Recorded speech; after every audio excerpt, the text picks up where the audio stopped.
Hey guys, welcome back. My name's Gareth, and in this video we are going to build the fantastic Team Associated TC8. So without further ado, let's get straight into the video. Okay, so welcome back to bag 3 of the TC8 build. In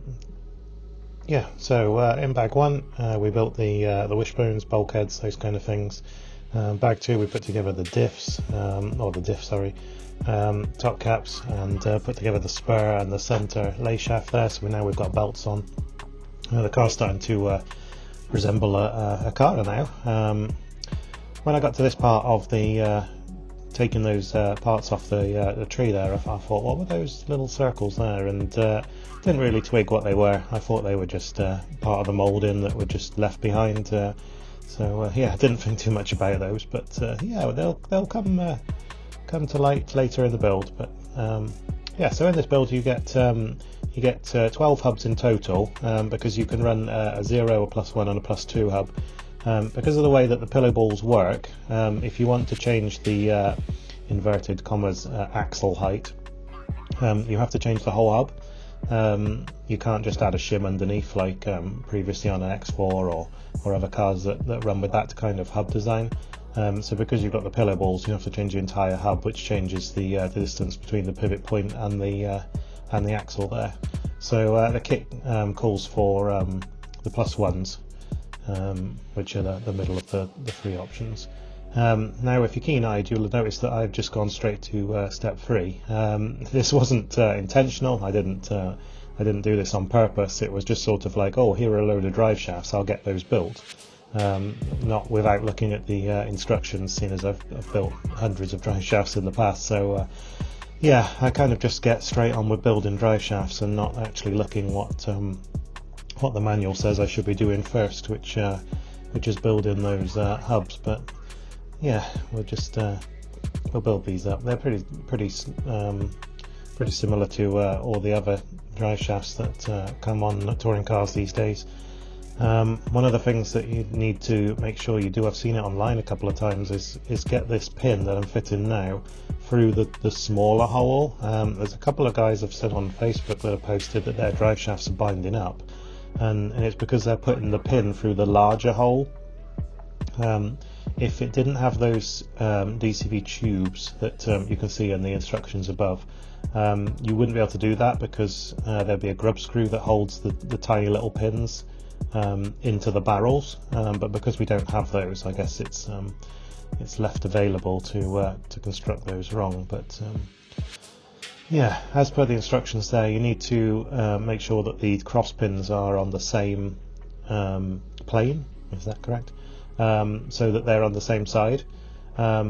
This helps with the balance of the drive shaft, instead of having them on alternative hole options. I mean, there are the options in the couplers there, but I think that's just for moving through if there's wear in the pins or anything like that. I'm applying here the 1-up DCV oil instead of the black grease as per the manual. I find the oil is a lot easier to apply, just a tiny drop like that, and work it in, and it keeps the drive shafts lubricated and working freely. It's very easy to apply, and you can reapply it in between runs if you can just get the nozzle in there instead of having to strip the entire drive shaft down. But once that's applied, you can fit the DCV tubes, which are these here, and they hold all the pins together. They've got a tiny notch in the middle which should locate them. I have found that one of mine tends to wander during races, so I have put a tiny dab of super glue in the middle there. It didn't seem to stop it coming apart with a teeny drop. There's a bit of editing lameness for building all the drive shafts. But so now we come to these hubs. So these hubs are clearly labelled 0, +1, +2. There's a left and a right, but the front and the back are interchangeable. You can't really see the numbers on those hubs there, but they've got different distances between the pivot point and the axle. So for the building of the kit, I'll be going with the +1s. I think now I'm running the 0s on my car currently, or I may be running the 0s on the front and the +1s on the back, just to give that higher roll centre on the back. It kind of promotes a bit of rotation mid-corner. having that set up. But yeah, free to experiment. I've never put the +2s on yet. Maybe it's something that I should try shortly. But yeah, I never used any of the +2s. One of the things that does annoy me is the little bits left by the when you break them off the tree, so I'm just trimming those off there. It's kind of just a cosmetic thing, it doesn't do anything for the car. Okay, now on to step 1, which I bypassed, building those drive shafts earlier than I should have. With the KPI washers, this is a new feature that I haven't seen on other cars before, or if it has been on other cars, it hasn't been made a feature of. It lets you lengthen and shorten the upper link. Because the pivot is done on the ball stud, the link gets shorter but the hub stays still by adding the washers there. The kit calls for 2mm on the front, 1mm on the back. I've since removed all of the washers on my car. I was having some trouble with the car doing random things. It was doing very strange things, like it would take the same corner perfectly for 9 times, and the 10th time you go into the corner and it would just throw itself off the track. It turned out this was actually a bent bulkhead on the front. It was tweaking the entire chassis, pulling the top deck over to one side, which was clearly pulling the bulkheads back over to the other side when it was all bolted together. But yeah, I took the KPI washers out of the front and the back, so I'm not running any at the moment, but it might be something that I'll put back in and run it back to back just to see if there is a noticeable difference. It says in the book there that the shorter upper arm, so more shims, gives a more direct steering feel. This would be true of just shorter upper links regardless of the KPI addition to how the pivot works in the steering. And yeah, longer arms, it says it gives a less direct steering feel, but in practice I feel that the longer arms, they sort of slow everything down. If you've got a really high grip track, they can just make things just make the car a little bit more drivable.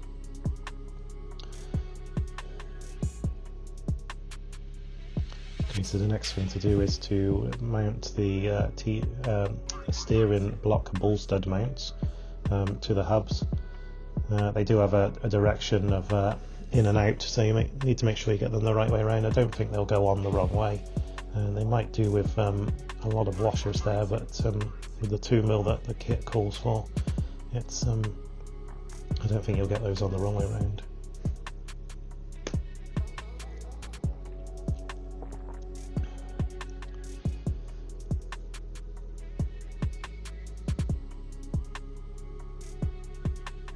I haven't found these have come out yet during racing. I haven't added any any Loctite or anything like that to them, despite them going into aluminium, but I feel with that plastic you sort of get a bit of tension on the screw with the plastic pushing the screw out. So yeah, you shouldn't really have any issues there. Same with this ball stud. I haven't had any of these ball studs work out.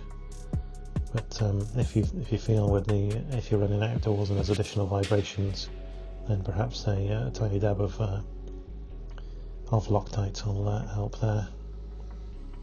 Here we go for another bit of cringy editing, but yeah, there we go. We've built up all the other ball studs for the steering hubs for the front and the back, and now we'll pop the steering arms on.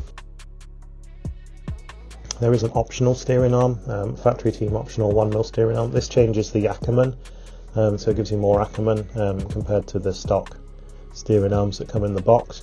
I've recently fitted those +1 arms. I've run them on the car now for 3 meetings. I think I'll be leaving them on for the time being. The car seems to be going the best it's gone.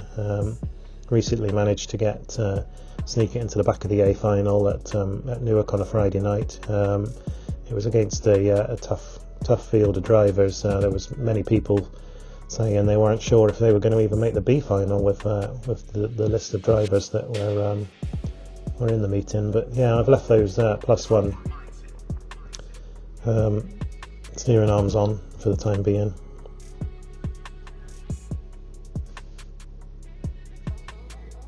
There's not much more to say about this really. 2 screws hold it on, a ball stud goes through with a 1mm washer. If you want to remove pump steer, you add washers here.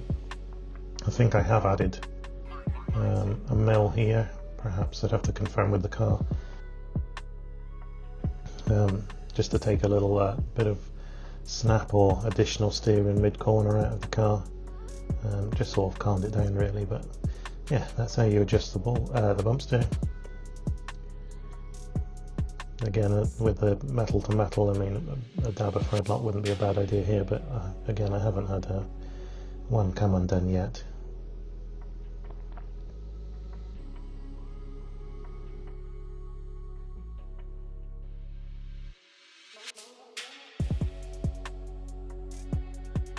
Just make sure that I get these on the right way round and don't build the second one upside down.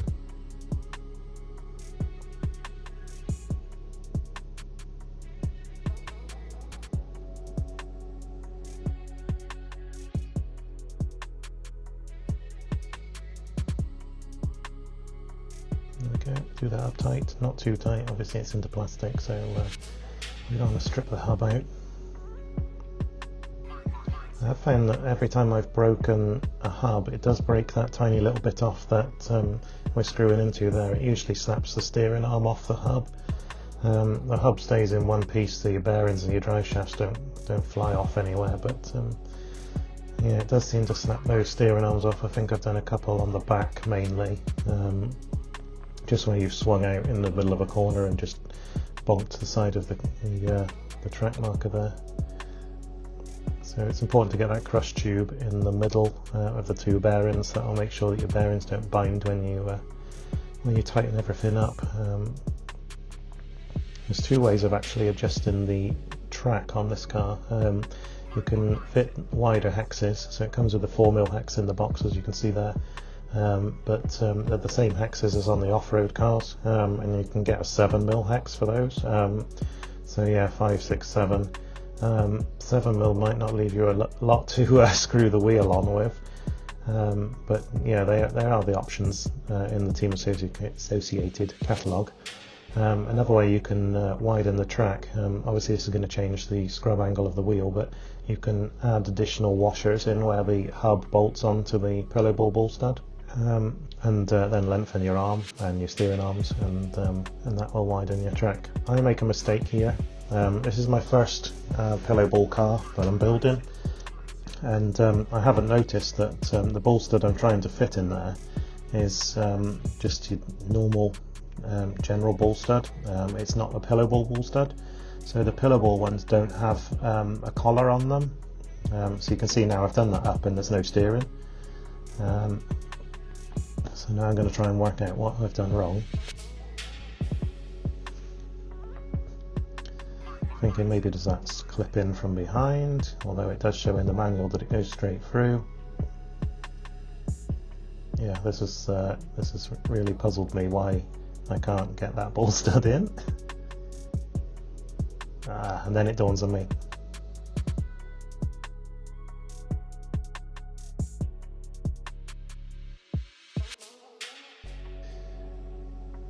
Yeah, so the pillow ball ones don't have a collar.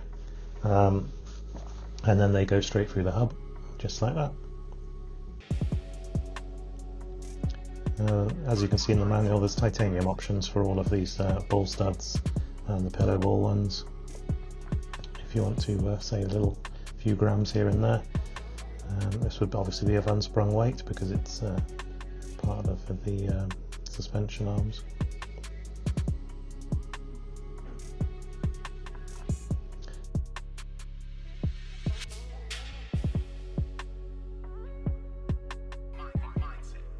I'll make another mistake here. I'll just be honest with you, I make mistakes with this car, and I'll highlight them so that you don't make the same mistake. But I took a look at, yeah, those are those plastic pieces that I don't fit in this part of the manual, of the build, sorry. So the pillow balls have sort of a ridge on the pillow ball nuts have a ridge on the one side and a curve on the other, and I thought, okay, well the curve must go against the ball stud then, because the ball stud's curved. So that's how I built the car. but as you can see, there's a pillow ball cap, which are those plastic bits that are still attached to the tree that go between them. So I fitted the pillow ball nut backwards to suit the curve of the ball stud there. But yeah, I haven't fitted that pillow ball cap. It might be a friction issue, metal on metal rather than metal on plastic, but yeah, I forgot that. I will come back and refit that when I realise the error of my ways, really. So now it's a case of building up the rear ones. I think I'll leave this in sped up footage. It's exactly the same process as building the front ones. The washers, there we've got 4 washers coming down. They affect your active toe. So the active toe, when you're loaded up in a corner, if you've got active toe enabled, then it will add rear toe to your outside wheel. It might actually take it away from the inside wheel. I'd have to confirm that with the setup station, but yeah, as your car loads up, your rear sort of grips more with active toe, I think. So yeah, you can adjust the washers there. If you were to fit the 2 or the 0 arms, I can assume that you're going to take out 2 or all of the washers that go in there, just to correct the active toe when you're using the alternative upper arms. But yeah, there's not much more to say about the rear arms. They're exactly the same build as the front ones. Make sure you fit those crush washers. I've put both pictures up there because I sort of ended up building 2 steps in one there, but I'm just fitting the hexes straight to the drive shafts while I'm building them.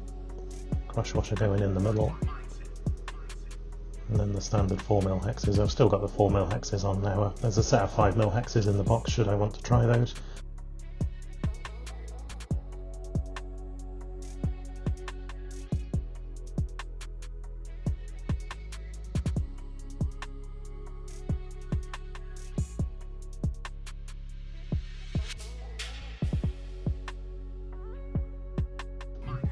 Okay, so that's that, and that's that done. So yeah, thank you for joining me for bag 3. If you've missed bag 1 or 2, I'll put the links up above, but yeah, on with the build.